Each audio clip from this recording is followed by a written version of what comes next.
তাকবীর, ফিলিস্তিনে হামলা কেন?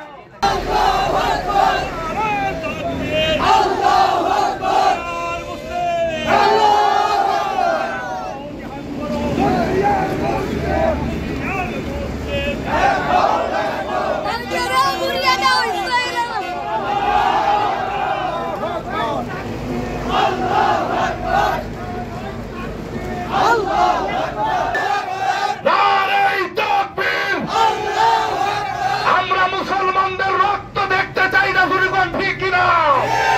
আমাদের মা বোনদের লাশ কেন রাস্তাতে মরে আছে তার প্রতিবাদ করতে চাই। ইহুদির দেরকে দাঁত ভাঙা জবাব দিতে চাই, জুরিগণ ঠিক কিনা?